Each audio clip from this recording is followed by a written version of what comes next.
नमस्कार, VCN न्यूजच्या मराठी बातमीपत्रामध्ये आपलं स्वागत आहे।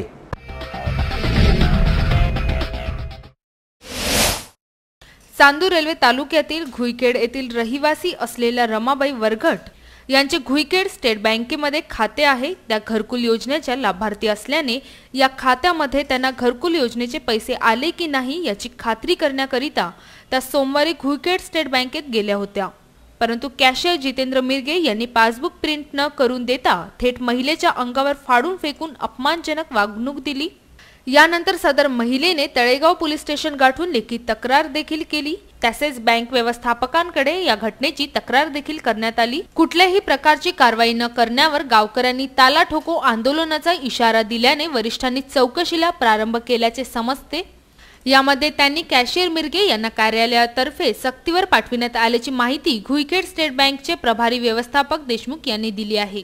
यासोबतच तळेगाव देशासार पोलिसांतर्फे सुद्धा कॅशियर मिरगे यांची चौकशी सुरू आहे। परंतु मिरगे यांच्या जागी दुसऱ्या कार्यालयातील एक कर्मचारी घुईखेड शाखेत पाठविला असता घुईखेड शाखेतील एका कर्मचाऱ्याला कॅश काउंटरवर बसविले आहे।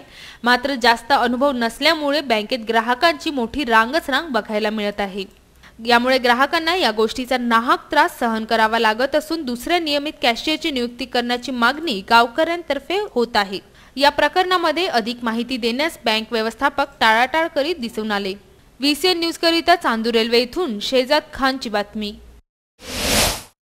माहूरमध्ये वंजारी समाज संघटनेच्या वतीने भाजपाचे ज्येष्ठ नेते स्वर्गीय गोपीनाथ मुंडे यांच्या जयंतीनिमित्त माहूर शहरातील टी पॉइंट येथे वंजारी समाज संघटनेचे तालुका अध्यक्ष राजू दराडे यांनी गोपीनाथ मुंडे यांच्या प्रतिमेचे पूजन करून प्रतिमेला हारार्पण केले। यावेळी भाजपाचे युवा नेते सुमित राठोड, तालुका अध्यक्ष देवकुमार पाटील, जिल्हा कार्यकारिणी सदस्य विजय आमले, रेणुका देवी संस्थानचे विश्वस्त संजय कान्नव, पंचायत समितीचे माजी सभापती वसंत कपाटे, भाजपा तालुका सरचिटणीस ॲडव्होकेट दिनेश येऊतकर, शहराध्यक्ष पुरुषोत्तम लांडगे, साईनाथ नागरगोजे, मनसेचे शहराध्यक्ष राम दातीर, डॉक्टर नागरगोजे, सुरेश गिर्हे, आदिवासी नेते संजय पेंदोरे, मोरेश्वर वाठोडकर, संजय शेडमुके, नितीन तोडसाम, सुकेशनी कपाटे, पद्मजा गिर्हे, अर्चना दराडे, बलिराम परसवाळे, राजू मगरे, सिद्धार्थ तामगाडगे, जयसिंग खासे, राज ठाकूर, जयंत गिर्हे, जयकुमार अडकीने, रामेश्वर मुसळे, कृष्णा जयभाने, लक्ष्मण फड, देवा मुंडे, गोविंद मुंडेसह उपस्थित आदींनी गोपीनाथ मुंडे यांच्या प्रतिमेला पुष्प वाहून भावपूर्ण श्रद्धांजली वाहिली। VCN न्यूज करिता माहूर येथून राजू दराडेची बातमी।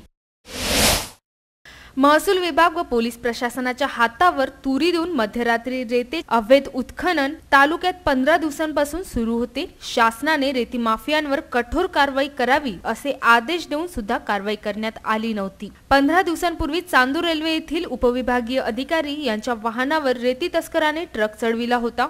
त्यामुळे शासनाने रेती माफियांवर कारवाई करावी असे निर्देश सुद्धा देण्यात आले होते। मात्र त्याच धास्तीने दर्यापूर महसूल विभाग पोलीस प्रशासन रेती माफियांवर कारवाई करणार की नाही या आशयाचे वृत्त VCN न्यूजने प्रकाशित केले होते। या वृत्ताची दखल घेत अखेर महसूल व पोलीस विभागाने धडक मोहीम राबवून 8 दिवसातच 3 ट्रॅक्टरवर मध्यरात्रीच्या सुमारास अवैध उत्खनन सुरू असताना त्यांच्यावर कारवाई केली। यामध्ये ठाणेदार मुकुंद ठाकरे यांच्या मार्गदर्शनात 8 डिसेंबर रोजी शहरातील एकविरा शाळेसमोर रेतीने भरलेला ट्रक क्रमांक MS27 U3842 ताब्यात घेण्यात आला। मात्र ट्रॅक्टर चालक इथून फरार झाला। मालकाचा शोध घेण्यासाठी पोलिसांना RTOच्या माध्यमातून माहिती काढून अखेर 11 डिसेंबरच्या सायंकाळला मालक दीपक डाबेराव याला अटक केली। आरोपी विरुद्ध भांडवीची कलम 379 915 असे पर्यावरण संरक्षण अधिनियम नुसार गुन्हा दाखल करण्यात आला। PSI शरद भगवतकर, पवन गिरी, पी थोरात आदींनी ही कारवाई केली। उपविभागीय अधिकारी प्रियंका आंबेकर यांच्या मार्गदर्शनाखाली लहेगाव ते अंतरगाव मार्गावर 30 नोव्हेंबर रोजी सायंकाळी 7 वाजताच्या सुमारास रेती घेऊन जात असताना ट्रॅक्टर क्रमांक MH29 C2264 ला रंगेहात अटक करण्यात आली। यात चालक गणेश गावंडे, दशरथ डोंगरदिवे यांच्यावर गुन्हा दाखल करण्यात आला।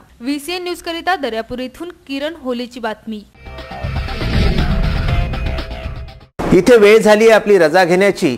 विदर्भाशी संबंधित सर्व बातम्यांसाठी बघत रहा विदर्भाचं सर्वश्रेष्ठ न्यूज चॅनल VCN न्यूज। नमस्कार।